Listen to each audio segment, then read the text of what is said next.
सामने की लड़ाई में, सीधी लड़ाई में रीढ़ के बिना खड़े हैं, ऐसे थोड़े और लोग भी पलटी मार के दूसरी तरफ चले जाएं तब भी आश्चर्य न करिएगा, क्योंकि ये सही समय है। जिस को पलटी मार के उधर जाना है वो चला जाए। थोड़े से ईमानदार लोग अगर एक जगह बटेंगे तो वही संविधान को बचाने की लड़ाई लड़ेंगे। ये इम्तिहान की घड़ी है, इम्तिहान की घड़ी हमारे लिए भी है और इस देश की जनता के लिए भी। क्या अब इस देश में हमें यह बताने की जरूरत है कि आज इस देश को स्कूल, कॉलेज, विश्वविद्यालय की जरूरत है, या इस देश में धार्मिक मसलों पर बहस करने की जरूरत है? राजनीति कर रहे हैं और जिन्हें राजनीति करनी चाहिए वो धार्मिक काम कर रहे हैं।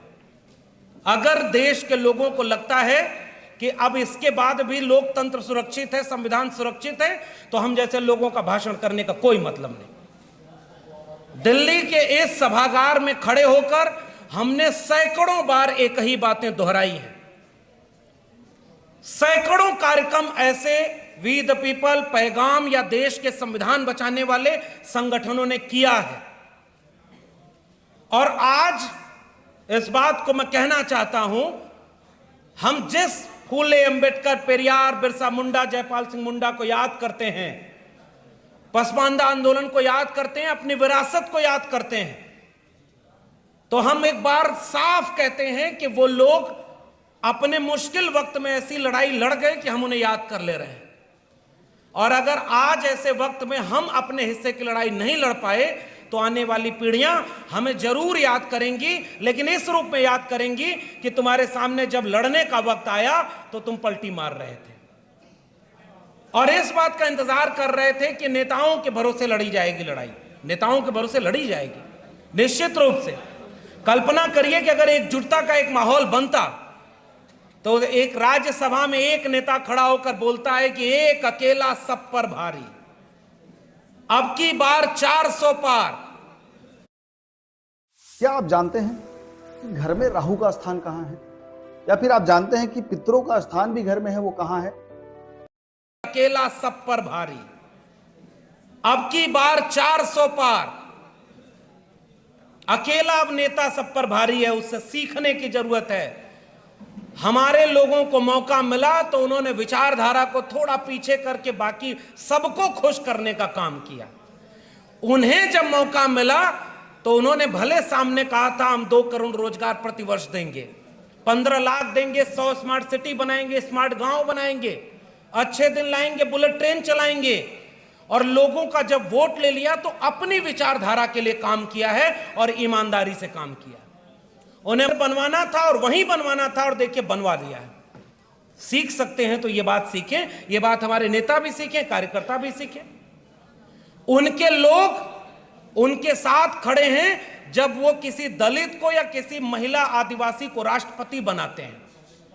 मध्य प्रदेश में किसी ओबीसी यादव को ले जाकर के मुख्यमंत्री बना देते हैं और मुख्यमंत्री को उठा करके मार्गदर्शक मंडल में डाल देते हैं। यानी वो अपनी विचारधारा को लेकर के बिल्कुल स्पष्ट है। इसलिए मैं एक ही बात कहना चाहता हूं, बहुत सारे वरिष्ठ लोग हैं वो अपनी बात कहेंगे। हम लोग दिल्ली विश्वविद्यालय में पढ़ाते, 14 साल पढ़ाया और ऐसे ही सामाजिक न्याय और संविधान की बात करने के चलते उस नौकरी से निकालकर बाहर कर दिया गया। तो जब हम हक और अधिकार की लड़ाई लड़ना शुरू किए थे तो हमें पता था कि इसका अंजाम यह होगा, लेकिन इसका अंजाम जानते हुए भी हमने अगर कोई जोखिम उठाया तो यह सोचकर जोखिम उठाया था कि मंडल कमीशन और भारत का संविधान न होता तो हमारे हाथ में कलम और किताब ही नहीं होती तो प्रोफेसर की नौकरी कैसे मिलती। बहुत सारे प्रोफेसर लोग वहां बैठे हुए हैं, देश में बहुत सारे बुद्धिजीवी हैं और सब लोग अगर अपनी जिम्मेदारी निभाने लगे तो फिर कौन संविधान को छेड़ सकता है। लेकिन हकीकत यह है कि इतने मुश्किल वक्त में आज कौन सा खतरा सामने नहीं है। रोज ईवीएम पर प्रेस कॉन्फ्रेंस कर रहे हैं हमारे साथी लोग, ईवीएम उनके हाथ में है, मीडिया उनके हाथ में है, सोशल मीडिया को वो कंट्रोल कर रहे हैं, उनके पास 1000 संगठन है जो गांव तक पहुंच रहे हैं। हर मोहल्ले में भागवत कथा हो रही है, जिसका अंत इस बात से होता है कि जो राम को लाए हैं हम उनको लाएंगे, और राम भक्त इससे आहत नहीं होते। वो कभी नहीं कहने जाते कि नहीं नहीं ये गलत हो रहा है। उनके धर्म के मानने वाले लोगों ने कहा कि ये राजनीति हो रही है, लेकिन फिर भी उनको कॉन्फिडेंस है कि चुनाव वही जीतेंगे। लेकिन एक बात बताइए, अगर एक अकेला सब पर भारी था, उन्हें इस बात का कॉन्फिडेंस था कि वो अकेले लड़कर जीत लेंगे, तो गठबंधन तोड़ने की जरूरत क्या थी?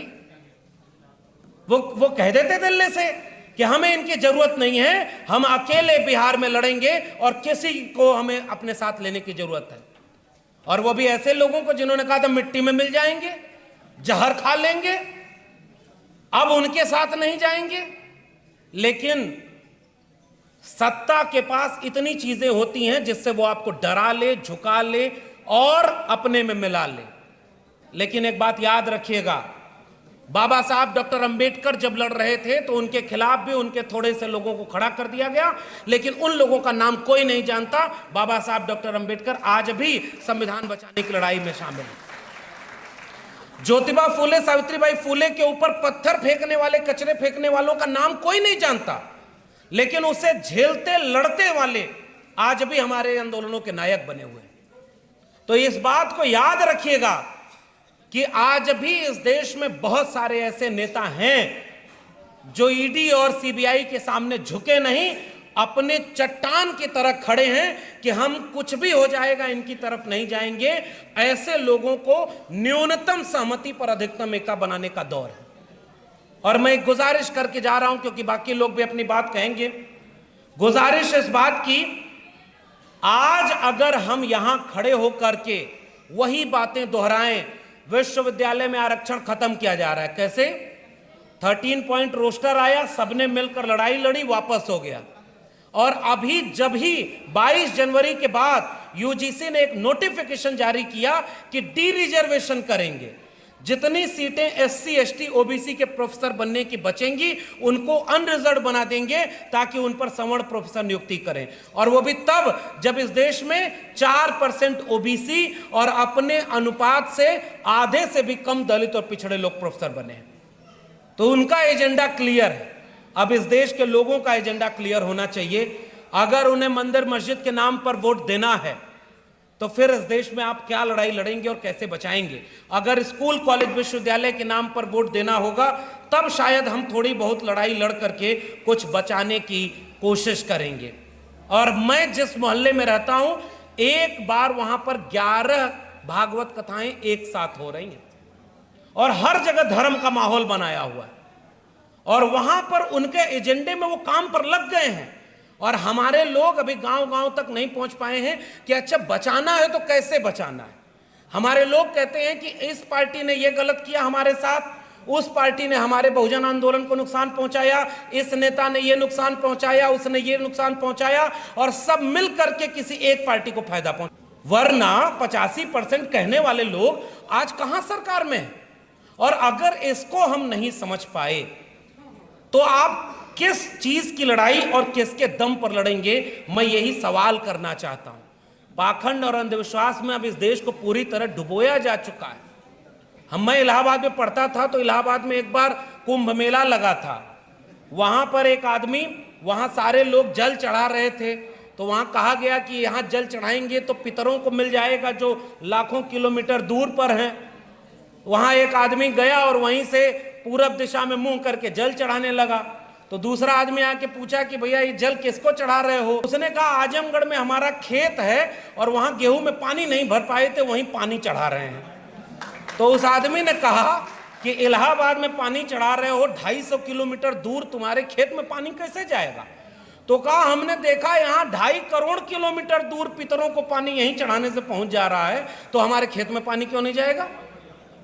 ऐसे तर्क करने वाले लोग अब इस देश में या तो जेल में हैं या अब बोलना बंद कर चुके हैं। बहुत थोड़े से लोग हैं जो इस तरह की बातों को समझ और बोल पा रहे हैं, क्योंकि अब हमारे गांव के लोगों को पता ही नहीं कि आरक्षण कैसे छीना गया। उनको पता ही नहीं कि इस देश में दलितों, पिछड़ों, आदिवासियों के साथ अन्याय क्या हुआ था। उन्हें चिंता ही नहीं कि उनके विश्वविद्यालयों में कितने प्रोफेसर बने बैठे हैं और प्रोफेसरों को कैसे निकाला जा रहा है। हमें नौकरी से निकाल दिया गया। डॉक्टर रितु वहां आंदोलन कर रही हैं, उनको साजिश करके निकाल दिया गया। प्रोफेसर रतनलाल बैठे हुए हैं, आज तक इनका प्रमोशन नहीं हुआ। हमारे यहां जितने लड़ने वाले लोग हैं उनको नौकरी से निकाला जा रहा है और हम बचा नहीं पाए। तो सवाल 2-4 लोगों की नौकरी बचाने का नहीं है। हम भी जब लड़ रहे थे तो हमें पता था कि हमारी नौकरी चली जाएगी, मगर हमें इस बात का एहसास था कि हमारी नौकरी रहे या जाए, हमारा करियर बर्बाद हो या बच जाए, इससे ज्यादा बड़ा सवाल यह है कि इस देश का संविधान बचेगा या नहीं, और उसके लिए हम ये लड़ाई लड़ना चाह रहे हैं। तो अगर 24 के बाद इस देश में संविधान नहीं बचा, तो जितने लोगों को लगता है कि मेरे कॉलर तक अभी आंच नहीं आ रही है, मेरी नौकरी सुरक्षित है, हमारा घर सुरक्षित है, तो हम बार बार एक बात कहते हैं, जलते घर को देखने वालों, फूस का छप्पर आपका है, आग के पीछे तेज हवा है, आगे मुकद्दर आपका है। उनके कत्ल पे मैं भी चुप था, मेरा नंबर अब आया, मेरे कत्ल पे आप भी चुप हो, अगला नंबर आपका है। और अगर अब बिल्कुल समय नहीं बचा, मैं केवल एक आह्वान करके आपसे विदा लेना चाहूंगा। एक ही सूत्र है। लोग यह भी समझा रहे हैं कि ईवीएम हैक हो रही है, कोई जन आंदोलन खड़ा हो पाया क्या? लोग यह भी समझा रहे हैं कि विश्वविद्यालयों को पूरी तरह प्राइवेट हाथों में बेच दिया। लोग स्कूल कॉलेज विश्वविद्यालय बचाने आ रहे हैं क्या? जिले इलाही अभी कल को परीक्षा पर चर्चा, वह आदमी भाषण दे रहा है जिसका खुद का डिग्री संदिग्ध है। अभी तक क्लियर नहीं है कि कितना पढ़े हैं, चौथी पास हैं या बीए एमए किए हैं, इंटायर पॉलिटिकल साइंस किए हैं। मैं उन पर कोई टिप्पणी नहीं करना चाहता हूं। वहां बैठकर वो लोगों का भविष्य बनाने की बात करते हैं कि तुम्हारा कंपटीशन तुमसे है, विद्यार्थियों तुम इस देश के भविष्य हो, तुम्हें हम चर्चा करके बता रहे हैं कि पढ़ाई कैसे करनी चाहिए। और वही जिले इलाही इस देश में शिक्षा को पूरी तरह प्राइवेट हाथों में बेच चुके हैं। वो विद्यार्थियों को नहीं बताएंगे, हमें बताना होगा ना, वो तो सरकार में है। इसलिए स्कूल कॉलेज विश्वविद्यालय बचाने की लड़ाई हम नहीं लड़ पाए, अगर संविधान को बचाने की लड़ाई नहीं लड़ पाए, जाते जाते केवल एक बात, बिहार से एक आवाज निकली थी, वह आवाज पूरे धर्म की राजनीति के सामने चुनौती थी, और वो आवाज थी जाति जनगणना की। एकमात्र मुद्दा था जो धर्म के मुद्दे पर हावी था। और आज भी मैं एक पैगाम आपके इस पैगाम के मंच से देना चाहता हूं, पूरे देश के लोगों को आह्वान करना चाहता हूं, एक मुद्दा अगर हम बना लें, उसके साथ ईवीएम जोड़िए, उसके साथ स्कूल कॉलेज विश्वविद्यालय जोड़ लीजिए, वो है जाति जनगणना। जिसकी जितनी संख्या भारी उसकी उतनी हिस्सेदारी। और इसके लिए जरूरत केवल इतनी है, दलित को दलित से लड़ा रहे हैं, ओबीसी को ओबीसी से लड़ा रहे हैं। अभी मैं बैठा था तो हमारे पास एक सज्जन आए और कहे कि बहुजन नेताओं को एक करने के लिए हमें कुछ करना चाहिए। अरे इतना बड़ा खतरा सामने आने के बाद जो नेता एक नहीं हो रहे हैं, अब उनको हालात पर छोड़ दीजिए, उनका फैसला जनता करे कि अगर एक नहीं हो रहे हैं तो वो किसका फायदा कर रहे हैं। इस पर मैं और कोई टिप्पणी नहीं करूंगा। अगर इतनी मुश्किल में जो पार्टी सबसे मजबूत है, जिसके पास ईवीएम है, पैसा है, मीडिया है, सब कुछ है, आरएसएस है, वो फिर भी ऐसे लोगों को अपने सरकार और अपने गठबंधन में ले रही है जो उनके खिलाफ दिन रात गाली देते थे। और हम लोग केवल ये देख रहे हैं कि ये प्योर अम्बेडकराइट नहीं है। इन्होंने आज से 20 साल, 15 साल, 10 साल पहले गलती की थी, इन्होंने बहुजन आंदोलन को नुकसान पहुंचाया। हम प्योर लोग एक जगह होंगे तो प्योर लोग अगर बिखरे रहेंगे तो फिर किसका साथ देंगे? इसलिए केवल एक गुजारिश, 10 बातें अगर हैं, 10 में 6 जगह हमारा झगड़ा हो सकता है, अगर 4 जगह हम एकजुट हैं तो आइए 4 मुद्दों पर एक जगह खड़े हो जाएं। अगर बचेंगे तो बाकी 6 मुद्दे बैठकर सुलझा लेंगे। अगर बचेंगे ही नहीं ये प्योर होने में कि 10 में 10 गुण मिल जाए तब हम एकजुट होंगे, तो फिर मुबारक हो, आपके लिए 2024 का भारत इंतजार कर रहा है। मगर फिर ये ना कहिएगा कि आपको कोई समझाया नहीं, ये बात हमें और आपको भी समझनी है। और अपनी जाति बिरादरी से जिनको कहा गया कि वो नीची जाति कर है, ये तो उनकी भाषा है ना, हमें उनके साथ गले में बाहें डाल करके अगर एकजुटता का संदेश समाज में दें, तो मुझे अभी भी एक यकीन बचा हुआ है, समाज एकजुट हो जाएगा तो वो दबाव नेताओं पर भी डालेगा कि आपको भी एकजुट हो जाना चाहिए। और नहीं एकजुट होते हैं तो इम्तिहान आपका है। मैं केवल एक गुजारिश करना चाहता हूं, जो इस देश में संविधान विरोधियों को सत्ता से उतारे उसके साथ खड़े हो जाइएगा। अगर संविधान बचेगा तो बाकी लड़ाई हम लड़ लेंगे। बहुत बहुत धन्यवाद। खबरों में बने रहने के लिए फोरम 4 को सब्सक्राइब करें, और नोटिफिकेशन पाने के लिए बेल आइकन दबाएं।